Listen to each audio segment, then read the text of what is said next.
What's good, MOC? Welcome back to Wednesdays in the Word. I'm your co-host, Tamise, and we've been doing the series called Mysterious Ways, How God Leads Us Through the Wilderness.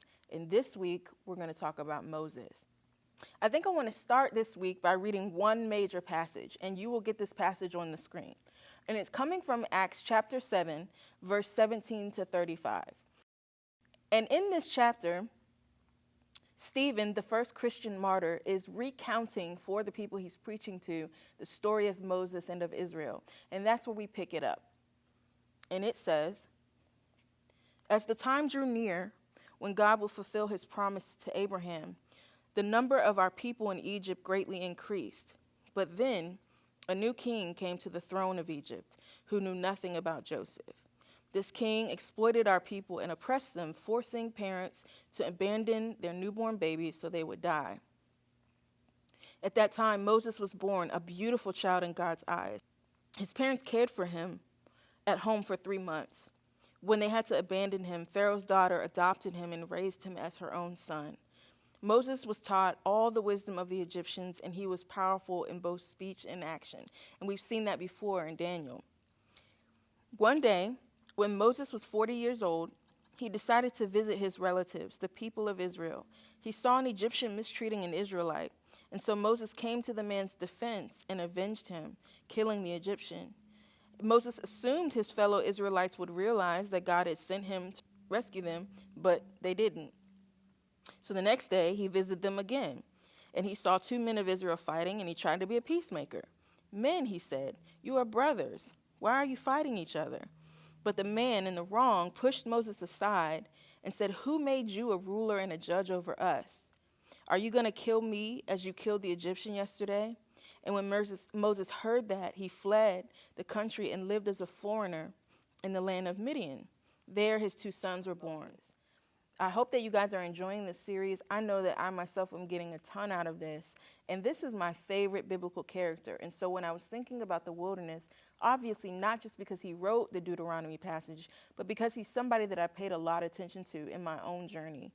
And what I like about Moses is that there's some very clear seasons in his life that I think that God tries to pinpoint for him so that he's able to lead other people through the very same wilderness. So let's talk about Moses. We know that Moses was in Egypt. He kills an Egyptian, and then he realizes that his people don't trust him and they reject him. So he runs away, and then he encounters God in the wilderness, and he's called back to lead. And he goes to Pharaoh and all of those things that we summarized earlier, so I won't get into all of that. But he's called to lead at the end of this really interesting wilderness season of his own. And we see his life split into 3 40-year snapshots. The first 40 years, he's in Egypt. The second 40 years, he's in Midian. And the third 40 years, he's actually leading the people. So we're going to look at those seasons, and we're going to look at God's leadership of Moses during those times. And I think there are 3 things that we really should take with us as we think about the wilderness, as we think about the year ahead of us, as we think about our own calling. Because that's where I want to talk today. I want to talk about the calling of Moses. Moses knew who he was. There was a very clear sense, I'm sure, that he felt. And some of us have felt that, whether it be through things that our parents have said or things that we feel inside, these inklings, that we have a purpose, that we're called to something. And so what ends up happening is Moses, while he's in Egypt, he sees injustice. He sees something that he does not agree with. And so he jumps in and he kills an Egyptian, and he buries the Egyptian in the sand, like something off of a Netflix crime documentary. And so he gets away with it. That's the thing that people don't realize, is that he had actually gotten away with it. So he comes the next day and he sees his own people fighting, right? Black on black crime, essentially. And he comes and he says, why are you guys fighting? You all are brothers. And Moses would have a he would be very attached to this idea because he grew up a Hebrew, but outside of that context, he grew up in the palace. And so for Moses, it's hard to understand, why are my own people fighting with each other? And so what he finds out is that even his own people reject him. And the guy who starts the fight turns to Moses and says, who were you trying to kill me like you killed the Egyptian? And so Moses experiences this deep sense of rejection. Not only the rejection of like not being able to live with his family, but now there's the rejection of his own people that he's finally come to be in the midst of. And so he runs away and he flees to Midian. And so people have told him that he's special. I mean, it says that he's a beautiful child. And he had a very sheltered life in the palace. But when he's finally able to go back to correct wrongdoing, to prove himself, he's rejected. And you've got to imagine what it's like for Moses, because he definitely has some things to prove. Because you know how it is. He lived in the palace. Nobody really probably thought he was real down. And so he has to kind of prove those things, but all of those things are coming out of an insecurity that I think God needed to correct in Midian. And so he's rejected. His people don't trust him.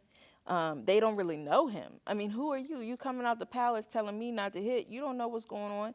You haven't even been here. And so some of us have experienced that. People have not taken us seriously, or they don't trust us because they think we're new to the situation or that we don't have anything to offer. So I want us to really feel that as we think about what goes on when Moses is in Midian. So he runs away and he rescues these young women. See, there's that sense of calling. The gifts and the callings of God, they're irrevocable. And it says that he's sitting by a well, and he rescues these young girls who are being harassed by some other shepherds. And so because of that, the father of the young girls takes Moses in and gives him a job as a shepherd. Now, what you've got to understand about this is that this is a significant, humbling experience. He went from being a regent in the palace of Egypt to working with stinky, funky sheep in the mountains, right? But you know what? That's where God meets him. And I think that's so important for us to think about, is that God may have called us, but he doesn't necessarily commission us until we hit this place of humility, until we hit this place of significant humbling and needing to be reminded of who it is that we are from the mouth of God himself. And we see that that's what happens to Moses. Moses is tending the sheep. He has embraced this job, and he sees a bush, and the bush is burning, but it's not on fire. And he looks and he's like, something is not right here. The bush is burning, but it's not being corrupted by this fire. The fire is not engulfing the bush. And so he turns aside to see. He takes time to pay attention to what God might want to do. And so when he encounters God, God tells him, you've been right this whole time. I do hear the cry of my people. And he says to him, let's look at it in the passage. This is in Exodus in chapter 2, verse 24. And it says, God heard their groaning, and he remembered his covenant promise to Abraham, Isaac, and Jacob. And he looked down on the people of Israel and knew it was time to act. So sometimes our calling is not fully realized because it's not the right time. Timing is a huge factor in our calling in God. And so later on, when he's encountering Moses, God says to Moses, now go. This is chapter 3, verse 10. It says, now go, for I am sending you to Pharaoh. And so there was no question about Moses' calling. The issue was timing. And some of us need to hear that today. Don't let the timing of God, don't let the enemy use the timing of God to lie to you about your calling. The calling of God is irrevocable. There's nothing that you can do to remove the calling of God. This guy murdered somebody, okay, and buried them in the sand, and apparently never got caught, okay? So if that's true for Moses, that's true for us. The issue is not whether God is confused about your calling, the issue is his timing. But there's another thing that has to get worked out with Moses that I think is really, really, really interesting. Later on in Moses' encounter, before he's sent back to the people, it says that God says to Moses, "This is my eternal name, my name to remember for all generations." In verse 16, "Now go and call together all the elders of Israel." And then in verse 18, it says, "Then you and the elders must go to the king of Egypt and tell him." Now, you guys, most of us never hear about these elders that went with Moses. So there's the issue of right timing, but then there's also the issue of the right team. Moses didn't have the right people around him. Now, God says, here's what I want you to do. Here's what I'm calling you to do, but I want you to go and get some elders. And some of us need to hear that and take that to heart, especially nowadays. There are people, undoubtedly people in our churches, in our lives, people who have gone before us that have so much wisdom to impart to us in crazy times because they've lived through crazy times. Not only that, but our calling might be the answer to some of their prayers. When Moses goes to these elders, can you imagine what it would have been like to have heard the promise of Abraham and been waiting for it? You're a slave in Egypt, but God told Abraham that we would be numerous and that we would be a blessing to the nations. Moses had to go to the elders because God had to tell the elders why they were in the wilderness. And so his calling had to be connected with the right team. And then there's people just in our lives that gotta go. I mean, there are things that we cannot walk out without the right team around us. And God will show us those people. So not only is he covered by elders, he also has peers. And we see that he and God get in this argument. And finally, God ends up saying, okay, fine, I'll send Aaron with you.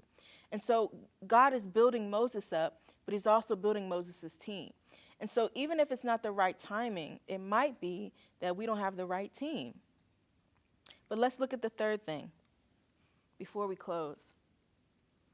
In verse 10 of chapter 4, it says, Moses pleaded with the Lord, "Lord, I'm not very good with words.